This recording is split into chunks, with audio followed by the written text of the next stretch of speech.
you mentioned that you're like, I like to build things and start things, not maintain things. You also said you started your business 11 years ago. So those seem at odds to me. Like you're still doing productivity and college related stuff to a large degree. There hasn't been a major pivot in 11 years is a really long time for our business. So how do you, I guess, explain that? There have been minor pivots. So I definitely struggle with burnout and getting bored with doing the same thing. Yeah, I think a lot of people do. And I'm always looking for, like, what's the new thing that keeps me interested in it? So I know other YouTubers who are absolute machines, and they can just lock in on a format that works well and do it. Mm-hmm. And it's like, cool, all right, find the next interesting topic, but then keep the format. Mm. I find that very difficult to do. In fact, I can't really even edit my own videos anymore because for me, for it to be interesting, and it's either going to be like a month-long crazy edit where I'm learning something new, or I'm just like, I've done this 1,000 times. I don't want to click this box again. Yeah. So for me, like, I'm building the second channel right now, teaching the basics of Notion. And it's just totally different content. And it's also a totally new channel. So it's fun watching. If he bothers you can send him over. It's fun. Are you trying to get over? Come on, bud. Come on. It's fun just watching that new channel be built. Even though the scale is, so much less than the main channel. Well, also that reminds me of something. You're so unmotivated by the pursuit of financial gains, which is interesting because you said the reason you got into this is you saw your dad get laid off, and initially you were trying to get money to pay off your student loans. But you regularly, we'll talk about business, and you'll be like, oh yeah, this and that, and I'll give you some advice. You're like, I'm so certain that would make me a lot of money, but I'm not going to do it. I'm just like, okay, yeah, that's fair enough.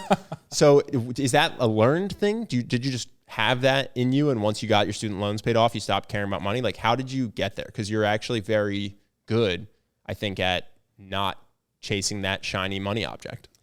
Yeah, I'm not sure. All I know is I don't care about having a lot of money. I just care about what money can do for me. Mm-hmm. So I know what I want. I want to live a life where I can constantly learn and try new things. I have learned in the last year that I do not want to live way out in the suburbs. So that requires a bit more money. Yeah. Moving to a new house right now. But like, yeah, I'm not like, oh, I need $5 million because I need $5 million or whatever. And you just never have. No, I don't really think so.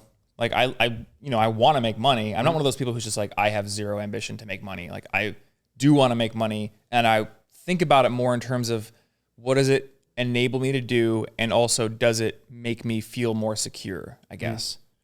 So do you feel insecure about money? Yeah, I was going to ask that. Not really. No, but like if my bank account was down to like $5,000, I'd be like, I noticed that as I've said this several times, as I've earned more, I've felt more insecure because I had whatever my own potential makeup is, and it's not horrible, but when I had nothing to lose, it was just like, I knew that I was lucky enough to have my rock bottom, which is really, really fortunate, be like, move in with mom and dad to live there, don't starve to death, eat the food that they cook at night, and just be socially not real connected or happy. Yeah. Right. Yeah.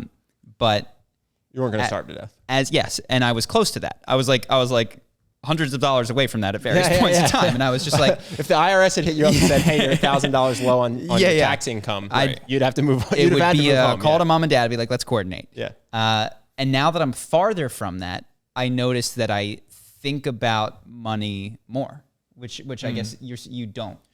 So one thing I did notice is as I started to make more money, there was like this ratcheting level of, okay, if my balance goes beneath this, now I'm going to be worried. So I remember being in my apartment with my roommates, like early days of the blog, and I had $5,000. I'm like, okay, if it goes beneath $5,000, now I'm going to be worried. We saw a guy who claims he's 100 millionaire or something, and his company had like 2 bad months, and he laid off a massive amount of employees. Oh my gosh. And that just seemed so shitty because he didn't think to just return any of the alleged 100 million he's got sitting in the bank. He took it out of the business and he's like, this is all mine. Yeah. And now the business can't pay the employees. That's the employee's problem. That's the business's problem. It's not my problem. So we were like, all right, we're not doing that. So we just didn't take pay until we had 6 months worth of pay for all our employees. And so now it's like, nothing's gonna happen that's that bad, I don't think. So I don't stress about the employees because 6 month runway. Yeah, I mean, that's a long, if we don't make a single dollar for 6 months, we probably should evaluate with the team. Be like, hey, how come no one's making any money? What are you guys up to? Yeah, I don't know how you guys think about this, but one thing that I'm always thinking about is how many income streams do we have? Really? So not necessarily the dollar amount in total. But I want to talk about this because we have such different philosophies on business and money. So you think of multiple income streams is important to you. Yes. So my thing, this is me, 80-20, is like find one horse and ride it until it collapses and dies. And which is, it's just an interesting approach. So why do you think of that? Because that gives you more cushion, that gives you more... I just think about like, what are the dependencies of each income stream? And at a certain point, you kind of come to realize, oh, well, there's one huge giant dependency for all of them. And it's this company called Google. Yeah. yeah. Like kind of everything is the lifeblood. Like traffic is the lifeblood of every income source, and Google is the bringer of the traffic one way or the other. Once you become Trump and Parler, and Amazon literally won't give you the server space to host your website, it's all over for us. Yeah. Like everyone's like, oh, don't trust YouTube because then you don't own your list. You should capture emails so you own your list. Like I guess that works till ActiveCampaign decides I don't own a list. Well, I mean, I guess we haven't done this in a while. We used to legit export our list as a CSV and save it every 3 months. And I haven't done it in a while. Actually, I don't think I've done it since I moved to ConvertKit, so I should probably do that. But yeah, like we have an email list. So I guess even if Google traffic dried up overnight, YouTube traffic dried up overnight, we would have like the people on the email list. We could build something. Until ConvertKit says that they don't like your political affiliation. Until ConvertKit, yeah. So I don't know if they're going to do that. I'm pretty milquetoast on Yeah. You'll be all right. You'll be all right. What is your talking about productivity? So your goal when you started the channel was, pay off student loans, all that kind of stuff.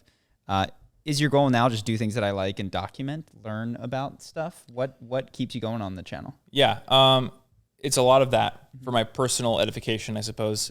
On my main channel, what I want to do is kind of what I don't remember if I mentioned this earlier. Oh yeah, you talked about imposter syndrome. Mm-hmm. I think about like, all right, where was I 3 years ago, 5 years ago? Like out of college, trying to figure things out. Can I make that easier for people? Can I give them resources? Mm-hmm. And I've never been the kind of person who's like, I want to like actually take somebody under my wing and teach them directly. I like to put out resources that sort of let people independently set their own path, but make it easier. Yeah. So that's kind of where I'm trying to go with my main channel is like, all right, I'm trying to buy a house right now. I didn't know how to do that. There was a bunch of mistakes I could have made. Let me make a video on that. Let me make a video on how do you start investing without screwing up or accidentally wiring your passport to some dude. Should you wire your passport? That's the next video. Well, Thomas, I found it. Is it safe to assume that the way you invest is ETFs, S&P 500, set it and forget it type investing? Because that seems like your style. Or are you deep into NFTs and cryptos? Super not in NFTs. If I said anything positive about NFTs, my fiance would hate me so much. She's an artist, so she's just like, NFT people are gonna steal my art. And there was like some dude in her DMs like, hey, I'm doing an NFT project, and like I guess he showed her a picture of her art in his Photoshop, and she got really pissed. So what is her concern? Her concern is that because she is not doing her own NFTs, that people will take her artwork, throw it into NFT format. I think I'm afraid people are going to steal my art. And then I think I don't think she understands the technical details of it, but there's the talking point that NFTs are super bad for the environment, which if you dig into the details of it, like it is sort of true. The Ethereum gas they take up is like way more than any standard ETH transaction. So there is an issue there, but like for me, that seems like a solvable thing. Mm-hmm. You could get on a blockchain that isn't proof of work based. Does that make NFTs worth anything? That's another question for another day. But for investing, my thought is swing for the fences on stuff I have control over and then be pretty safe on the other stuff. Yeah. So yeah, I'm absolutely like Vanguard ETFs all day long. John Bogle. Max out my IRA.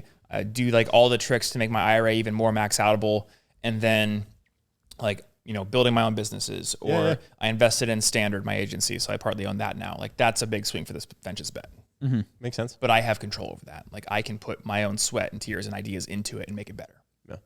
Yeah, I feel that, with the exception of the shit coins that I bought during the craze. So I have a little bit of Bitcoin. I do like to try to if I can find a person. By the way, I put like $500 into that. It was like 500. People were like, $1,000. No, it was not a serious. It was a. How do you think we got this house? No, it was like a going to Las Vegas and you walk past the roulette table and everybody's screaming and having fun. You're like, all right, fine, I'm gonna. Oh, did you? It's like huge FOMO. Yeah. Right. Not even FOMO. Just want to pretend that I'm intelligent when this goes up 10,000%. Or if it goes to zero, it's do you feel this? If I invest in a single stock that is super hyped and going up, I can't stop thinking about it. Really? And I'll just check it. Like, yeah, I buy one individual stock, Nintendo, because I like the stock. Oh, I'm really good at forgetting it. And I'll forget about that one. Like, I think I am vaguely aware that they're down right now, but I don't care. I don't know what my cost basis was. But I remember when the Bitcoin craze came out, I was like, ooh, what companies are getting into blockchain? Overstock.com is, let me just put some money in there. And I'm on my phone every day. Like, it went up a dime or it went down 5 cents. I should sell now.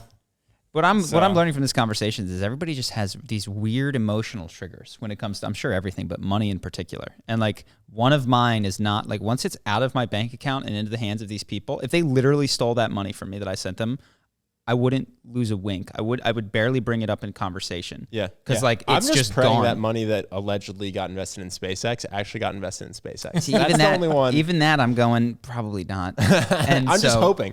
Yeah. I think I would feel the same if I was in your situation.